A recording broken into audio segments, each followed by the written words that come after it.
Hello YouTube! Okay, so I announced on the Facebook page that today's video was going to be quite a long one, quite a sad one, so it may hit home to some people. That aims not to upset anyone. It's a raw subject for myself. This is probably the fourth or fifth take I've tried to do this video, but I'm composed, I'm ready now. I've had some questions from some people and a couple of emails from someone who's really struggling with losing someone, and that kind of hit home a bit, and I thought, you know what, I need to actually help this person. So that's what I did.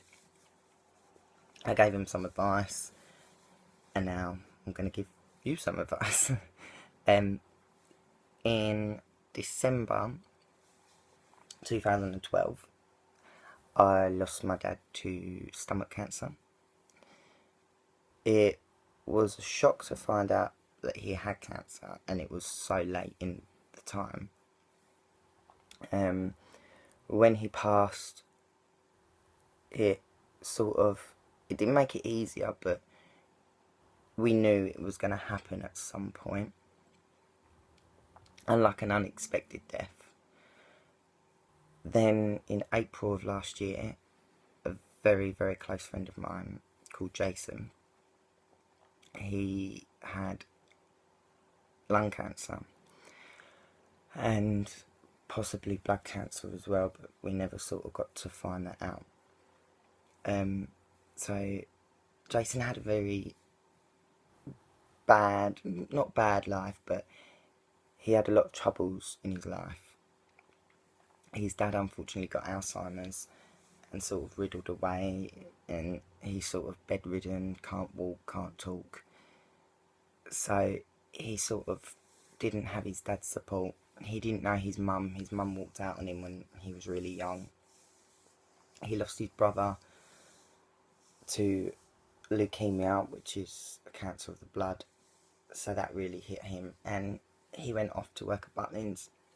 He worked he worked there for 5 long years, and he loved it. Butlins was his absolute life, and you could see that when he talked about Butlins. He just glowed with he loved it. So he took 6 months off work to come down to see his friend, me, and to see his dad and stuff. And he thought, you know, while I'm taking 6 months down, I'm going to re-register with my doctors. And if anybody's moved doctors or gone to a new doctor, they know that the doctors like to do sort of like a health check on you, check your height, blood pressure, do you smoke, do you drink, stuff like that. And at that time, he was sort of dealing with a lot of pains in his chest. It was quite bad. His colour drained a lot, and he was looking really white and sheepish. So he went to see his doctor, and his doctor referred him to the hospital. After a few tests and whatnot, it came back that he had lung cancer, which, as you can imagine, tipped his world upside down. And then, obviously, as he didn't have anyone, I was with him through absolutely everything. It's sort of being someone's friend. It's like your responsibility. To me, a friend isn't someone that's just there for the good times, there for the booze ups. They're there when you need them. And I've always said that to all my friends. And they should all know, friends and family. I might not see them as much as I want to, but they need me. I'll come running. So that's what I did. Unfortunately, because it had spread from his left lung to his right lung, there was no cure for it. So unfortunately, they sort of said to him that what they could do was chemo and radiotherapy, but it wouldn't cure it, it would just prolong his life. And at first, he was like, no way. He'd rather enjoy the last couple of days, couple of weeks, couple of months to the full than be stuck in a hospital. Me and him argued a lot. but then I sort of saw I could understand where he was coming from. So he didn't have any treatment or anything for about a month, and then he felt really ill, and he backed down and he said, I'll have the treatment, I've got to fight, I've got to do it.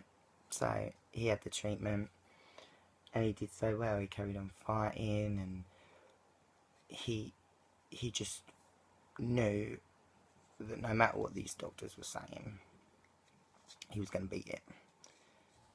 Unfortunately, August came along and he passed away. He lost his battle to cancer. It was around 10:30, 11:15 at night.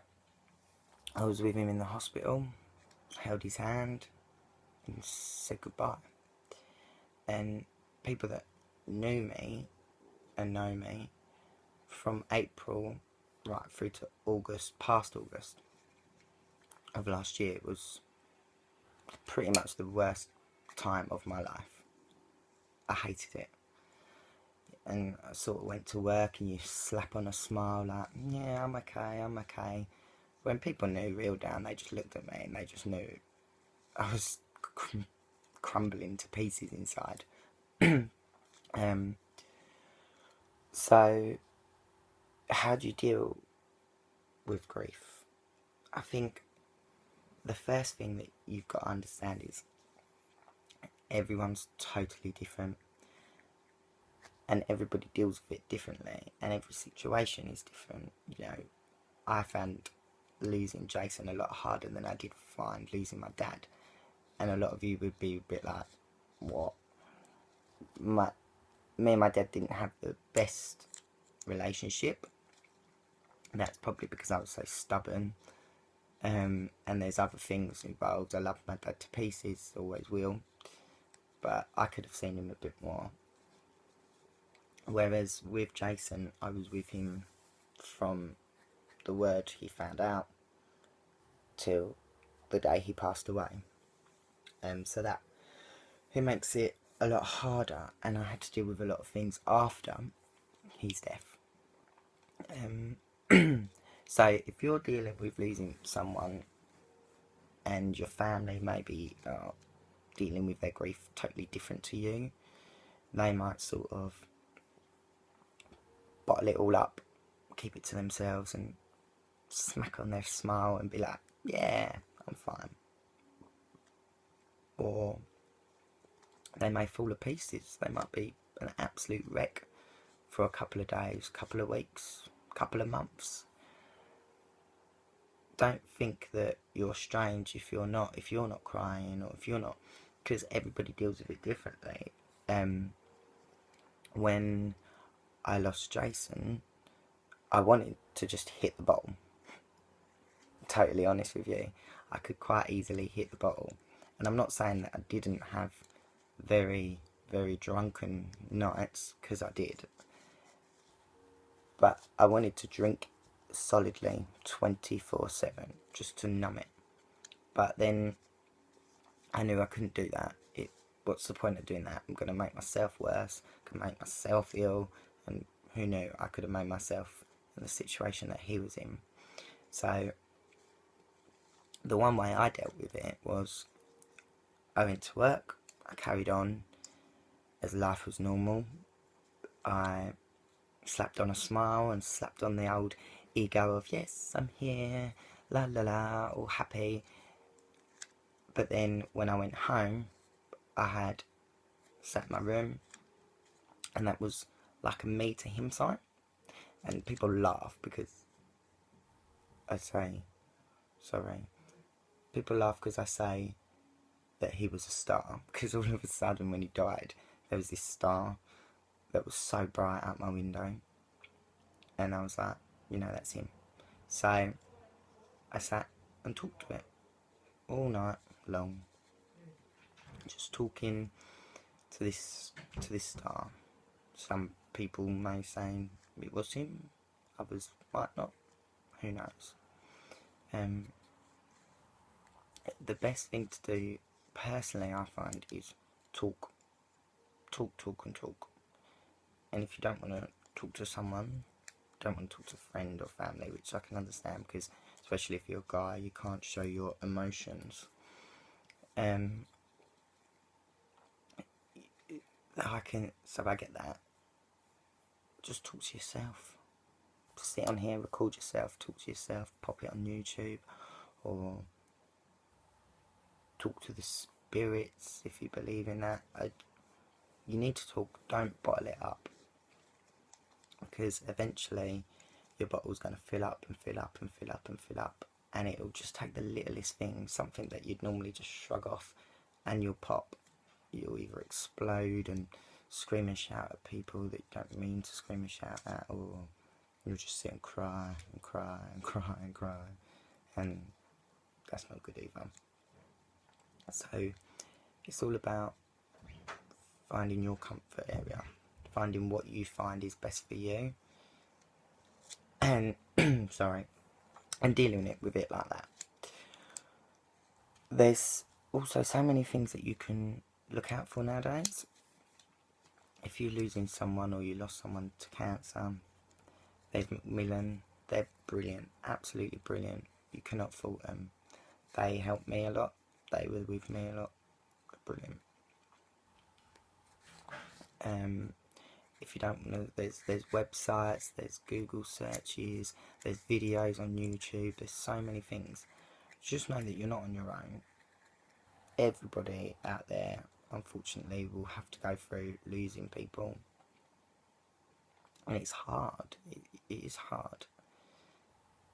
And you know, that was August. We're now coming up to the end of February, and it still hurts. It still hurts now. And although I might not give off this aura of like, oh, people might think now that, oh, you know, it's done, it's dusted, he's gone, it's been half a year now, I'm fine. Yeah, I'm fine. But that doesn't mean I don't stop thinking about him. Doesn't mean I don't miss him.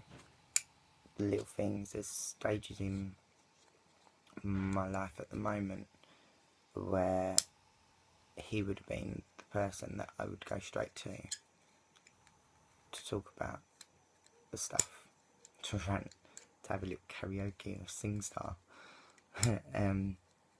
But can't do that now, and it sucks. Plain and simple sucks. But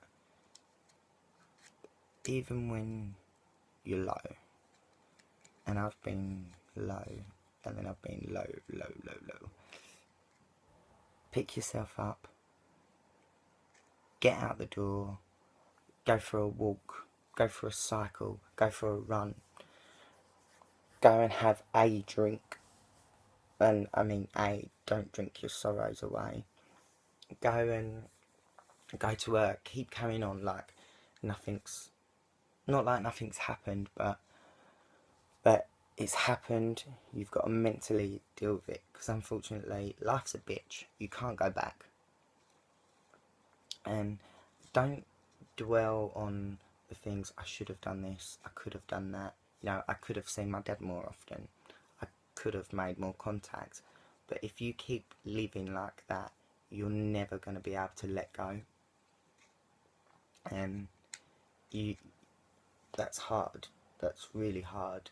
So you need to get to the point where you can say your goodbyes and let go. And it normally happens at the funeral or when they get cremated, because it's sort of your time to say, I love you, I'm gonna miss you, but goodbye.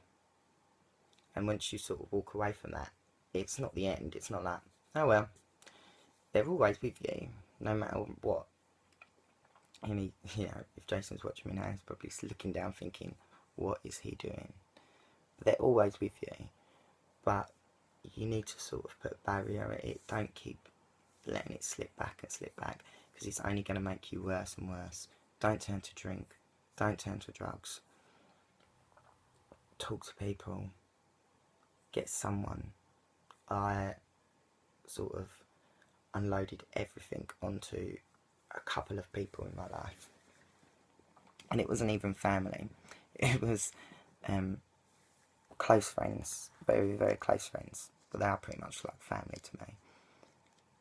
And although I felt bad, because I felt like I was putting everything onto them and I was dumping everything onto them, it was so much of a relief to just be able to sit there and talk about it and talk about how you're really feeling.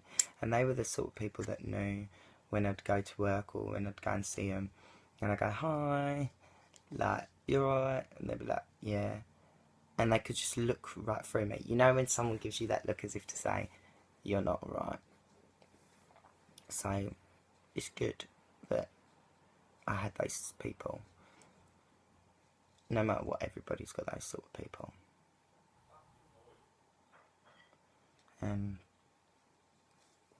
So, I hope that if you're going through something like that, or you've gone through something like that, that you've managed to let go of your grief, get it all out your system, and carry on knowing that they're safe, they're happy, and they're with you all the time. If you believe in it, go and see a medium or a psychic. A lot of people don't believe that. I'm very sceptical about it. Sometimes I saw one a little while ago, just before Christmas. She said a lot of things to me, and I thought, actually, sort of really hit home. But then I've watched other things that they all really confuse me. But if you do believe in that, and you are a strong believer in that, go and see them. You know, spend that bit of extra money, treat yourself to something. So today's was quite a depressing video, but I hope me just rambling on about something like that can sort of open your eyes to it. It's not a nice thing to go through. Unfortunately, losing someone, whether it be illness or old age, even anything, it's not nice. It is horrible. The saying, it gets easier with time. It took a long time for me, but I suppose it does get easier. You know, it's been 6 months now, and I'm still here to tell the tale. I have my days, but don't we all? If you need any advice, no thank you. If you need any advice or anything, please don't hesitate to contact me on Facebook or on here or on Twitter. Sorry about that interruption there. I'm not going to remake the video because we're now coming up to 20 minutes. Tonight was an interesting night, but I hope it's helped somehow. On that night, keep smiling, keep being positive. The world's your oyster. Peace out.